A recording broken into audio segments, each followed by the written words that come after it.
Michaelnagar Shikshaniketan Higher Secondary Government-sponsored co-ed English medium school has taken an excellent initiative of teaching and make our students learn day-to-day lessons through audio and video in our YouTube channel.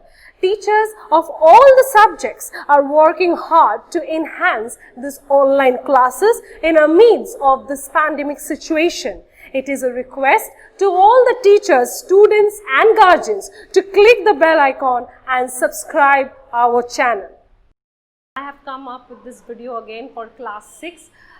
If you have followed the previous video, I have done the half of the explanation for the chapter Johanna, that was till page number 27. Now, a little recap of before going to the next part of the explanation. I just want to give you a little recap about it. And like first we have learned that Johanna belonged to a Chevril family, and the Chevril's family has a particular type of a notion that whoever go to the hardwood forest, they never return. So whatever walk that Johanna used to have, she used to go to the hardwood forest by the morning time, and before the dawn she used to come back home, sorry, before the dusk.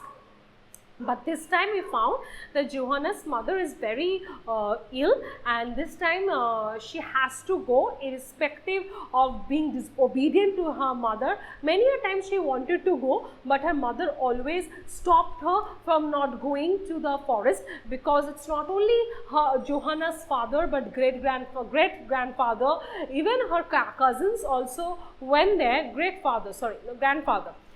Even her cousins also went there, and they never returned. They went particularly during the night time at the forest. So keeping that particular thing in mind, the mother used to always obstruct Johanna from going to the forest. And so Johanna was very obedient and a very loving girl to her mother. So she always listened to her. But this time there was a little different situation.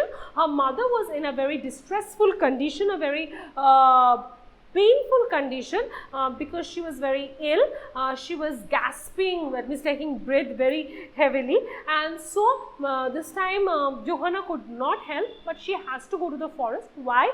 Because at the other end of the forest their family doctor used to stay. Now the story will begin after going to the forest. Now I want to tell you one point before proceeding to the further part of the story, that is Johanna belonged to the category of aboriginals. Now this story is an American setting. Okay, before this white people, there was a section or the new sets of people, whatever it is, they were aboriginals. Aboriginals we find in many countries, not only in America. Aboriginals means those who stayed from the very beginning, like from the time America was discovered. But later on people went there, got settled, and other sets of people were being formed. So automatically when new people started civilization there, these aboriginals who used to be there from the very beginning, they started getting extinct. You know, they were being considered to be a very like what to say, they were being treated like a different caste or a different section of people. And so what happened, a slow extinction of that particular caste or that particular section of the people got extinct, like we can say that is cultural non-existence. Now one thing, like we got an example, like how, now you can ask me, how can you say Johanna belongs to aboriginals? Like in the first starting of the line, we found that Johanna was wearing a moccasin shoe. This moccasin long shoes were generally wore by those aboriginals. A detailed study about aboriginals you get in net if you want to make a thorough study about them. Moccasin shoes were being used by them for the hunting purpose. Now, let's go to the next part of the explanation. The wind molded her short dark hair. Now, when we will be studying this, we will see little change and differences in the behavior or in the attitude or appearance or everything. Actually, change in Johanna's behavior. not only behavior, the way she's talking, the way she's moving, her everything, even her locomotion will be changed. So that change is actually the twist and the climax of the story, which you will come to know later on. Now, the wind molded her short dark hair to her head. For the first time, she felt graceful and light, almost beautiful. Her feet bid a steady tattoo on the snow as she ran, and she felt neither cold nor winded. Her steps lengthened as she went. While she started her journey in the hardwood forest, she was feeling guilty. At the same time, she was feeling very unnatural. Why guilty? Because she disobeyed her mother. This time she did not ask her mother. When she saw her mother is in a very distressful condition, she need to go to call the doctor. And the second point is that she was feeling very uneasy because for the night and the cold chilly winter. But as her movement progressed in the forest, she started feeling some new senses, new tickling senses all over her body. Suddenly she saw that her hair got molded up, and somehow she started walking very, very faster, and she was not feeling so chilly cold even in the wintry night. So this unusual things, which is very important that you follow in this chapter. Like why unusual things? Because it was a cold chilly winter as per the settings of the story. Even though it was covered with snow, for a normal human being the movement would be very restricted, but here it is being said suddenly she started moving very fast. Correct. And the second is that she was not feeling cold, she was not feeling winded, nothing she felt even in that chilly, cold, wintry night. Suddenly a broken branch across the path tangled in her legs. She went down heavily on all fours. Her breath caught in her throat. As she got to her feet, she searched the darkness ahead. Were there other branches waiting? Even as she started, the forest seemed to grow brighter.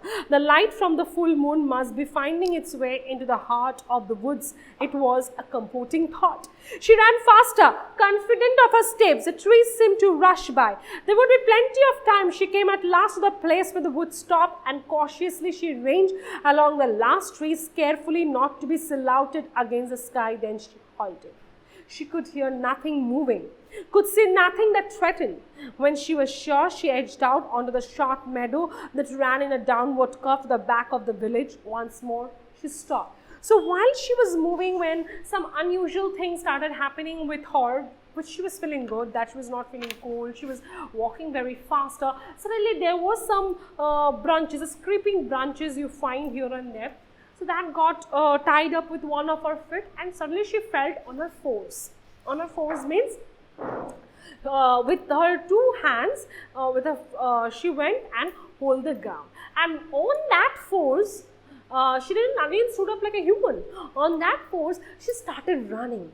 And she started running not like a human. She started like a deer. And she started running like anything, and she was not even looking here and there. And the moment when she came and halted, means stopped. Halt means, what's the difference of halt and stop? Suppose when when there is a sudden stop to a moving object, that is halt. Clear? So suddenly she halted at the edge of the meadow, and on the opposite side she could see that her destination, that was a line of houses. A line of houses there, where she generally knew that the doctor lives. She could hear nothing, could see nothing. This time she turned her head. Okay, done. Slowly she paced down the hill towards a line of houses that stood like teeth in a jagged row. Light streamed out of the rear windows, making threatening little earthbound moons on the growing snow. She hesitated. A dog bird barked. Then a second began, only to end his call in a whine. A voice cried out from the house furthest on the right. A woman's voice, soft and soothing. "Be quiet, boy." The dog was silent. She dared a few more slow steps towards the village, but a fear seemed to precede her, as if catching its scent. The first dog barked lastly again. "Boy down." "It's a man this time," shattering the night with authority. So what happened? She slowly paced down. Paced down means she, with a slow footstep, she went down towards that village village row where the doctor used to live. When she went near to the house where the doctor lived, the dog started barking. We know the intuition of a dog, which we generally say sixth sense of a dog, is very strong. Whenever any dog sees any danger around our house, like any animals or like any unknown people or something, they start barking. So in the beginning, maybe the dog sensed something was outside, and so it started barking. And then Johanna could hear someone from inside the room, a woman's voice said calmly, "Sob down, my boy, sob down." Then suddenly, as she moved towards the house, the dog started barking very loudly, and nobody could control. And Johanna was getting more and more scared to hear the barking sound of the dog. She recognized it at once. It was a doctor's voice. She edged toward that sound, shivering with relief and dread. She came to the backyard of the house on the right and waited. In her nervousness, she moved one foot restlessly, pawing the snow down the dread grass. She wondered if her father, her great uncle, her cousins had felt this fear until the burning eye of the moon. So, the second time she heard the voice of the doctor, whom she has come to find, who was actually calming down the dog inside the room. Then suddenly, with a very slow pace or slow movement, she came towards the door of the house, and she was feeling very uneasy, very fearful, very scared, and she was hoping, like, if his grandfather, father, cousins who are lost in the forest, did they feel the same thing the way she's feeling now? An unusual feeling, a very scary feeling. The doctor, short and too stout for his age, came out of the back door, buttoning his breeches with one hand. In the other, he carried a gun. He peered out in the darkness. "Who's there?" She stepped forward in the yard, in the puddle of light. She tried to speak her name, but she suddenly could not recall it. She tried to tell why she had come, but nothing passed her close throat. She shook her head to clear the fear away. The dog barked again, excited, furious. "By gosh," the doctor said, "it's a deer." She spun around and looked behind her, following his line of sight. There was nothing there. So, actually, Johanna was turned into a deer. Now, the dog was barking lustily, the boy was barking stoutly. Why? Why so? Because the dog was sensing an animal has come near his master's house. The way she was walking, let's recall back the story, the way she was trotting, actually running, it was unusual. Human doesn't run in such a way, especially on that cold wintry night when the entire forest is covered with snow. And she started not feeling cold, she started not feeling the winds. Why so? Because her body has developed the furs like a deer. And now when but somewhere she's sensing herself to be Johanna. And when the doctor comes out, because the doctor understood that his dog is barking like this, maybe some danger is outside their house. When she comes out to the doctor with a gun, apology. When he comes up with a gun, as he says, "Oh, it's a deer," and the doctor somewhere will be very excited maybe to get a meat of deer in this cold wintry night, he will get to eat the meat of the deer, very excited. And then coming and standing in front of Johanna, he says, "Oh, it's a deer." Then Johanna looked back, because Johanna was feeling herself to be Johanna. But suddenly she forgot her name. She wanted to tell her identity. Nothing came out of her voice. Her throat was stuck, and finally she was being killed by the doctor. Because the doctor didn't understood that it was Johanna. Here he understood that it was the deer, and it was quite obvious. If Johanna did not return, the mother, who was so excessively ill, she would also die, because there was nobody left at home. Because in the starting of the story, I already said that the Chevrils family had 5 houses clunched together. 5 houses clunched together, and so nobody lived there, and maximum were dead. So actually, through this story, the Yolen wanted to show the extinction of the Aboriginals. Maybe the doctor was a representation of any European who was actually long back. Actually, Yolen belongs to a 19th century writer, but she wanted to bring back along historical back when Aboriginals were being killed by the Europeans or other white people. Even Americans are white, but the recent Americans are not, like they are new set up civilizations, right? So maybe through this story, maybe the doctor represents itself to that European section of the society who considers Aboriginal as animals. Now, of course, Johanna was turned to a deer, but this is not possible in real life that a human is turning out to be a deer or any other animal. But Yolen wanted to show this. Why so? Because the Aboriginals, if you make a very detailed study about them, you would see they were not so civilized. Their behavior were like little animals, not rational. Why? What is their behavior like animals? Like the way we are civilized, the way our rational or logical thinking is, the Aboriginals did not have such. So, to make the reader understand that the Aboriginals is animal type, therefore maybe Yolen has turned Johanna into a deer. And maybe the doctor is a representative of those Europeans who were once responsible for making, that's called genocide. Genocide means they were randomly killing a section of the people, leading to their cultural non-existence. Okay, so with this we come to the end of this chapter. Questions regarding this will be given to you in PDF format after the video gets uploaded. Thank you. Keep watching. Thanks for watching. Leave a like and comment. Subscribe.